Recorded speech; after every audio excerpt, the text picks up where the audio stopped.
Okay, so I found something wild this week and I literally could not wait to talk about it. Welcome to Locally Hosted, your deep dive into AI, machine learning, and dev infrastructure. Microsoft just dropped two new devices, but one of them is actually kind of insane.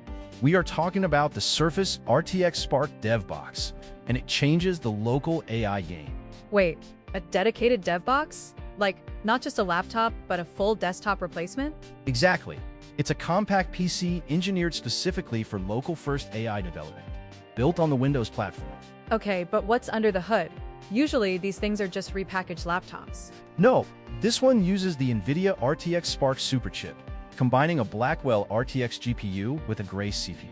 Blackwell and Grace? That's the Hopper architecture logic applied to a desktop form factor? Precisely. It delivers up to 1 petaflop of AI compute, with 128 gigabytes of unified memory. 128 gigabytes of unified memory? That is a massive amount of VRAM for a single device. It's enough to run 120B plus parameter models with a 1 million token context locally at interactive speeds. Wait, 1 million tokens? That's huge. You can't do that on a standard consumer GPU. Right, you can fine-tune models that previously required cloud GPU instances, all on your desk.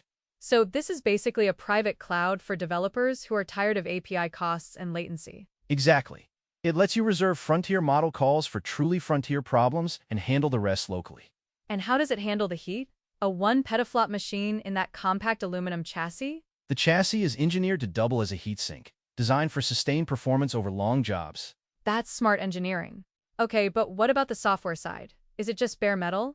No, it ships with Windows 11 Pro pre-configured for developers at the image level. Pre-configured? So I don't have to spend 3 days setting up WSL and CUDA?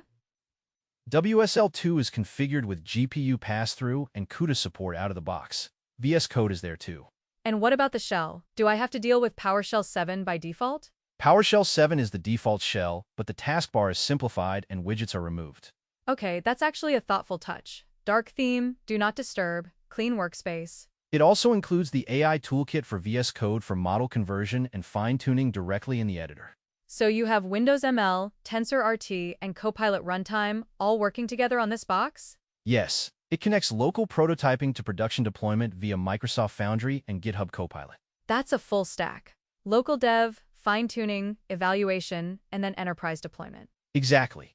It scales from CLI to enterprise on the same machine, keeping your identity consistent. I love that. But security? If I'm running sensitive models, how do they keep it safe? It's built on chip-to-cloud security aligned with Zero Trust, Secured Core PC, and BitLocker. And Defender protection, right? So no backdoors or easy exploits on the hardware level. Correct. Plus, for organizations, it integrates with Intra ID and Intune for governance.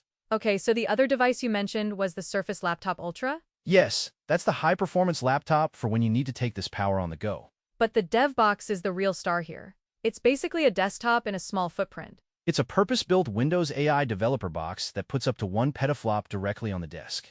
And it handles 120B plus models locally.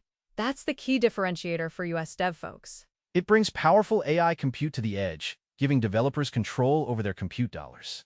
So no more paying per token for every iteration. You just run it yourself locally. Exactly. The result is a workflow that is more efficient, responsive, and private. This feels like the end of the cloud-only AI development era for many teams. It shifts the balance. You use the cloud for scale, but local for speed and privacy. And with 128GB unified memory, you're not hitting those OOM errors constantly. Right. You can prototype, fine-tune, and run capable models without leaving your desk. Okay, so what's the big picture here? Why should we care about this specific box? Because it solves the latency and cost problems of local AI with enterprise-grade security. It's a complete ecosystem. Hardware, OS, tools, and cloud integration all in one. It's the next step for Surface purpose-built devices for the people building what's next. I'm definitely keeping an eye on this. The 1 petaflop spec is no joke. It's a significant leap for local-first AI development on Windows. All right, that's all we got this week. If this blew your mind, come back next time. We'll probably break it again. Subscribe to Locally Hosted for more deep dives. Original source is linked in the description. See you next time.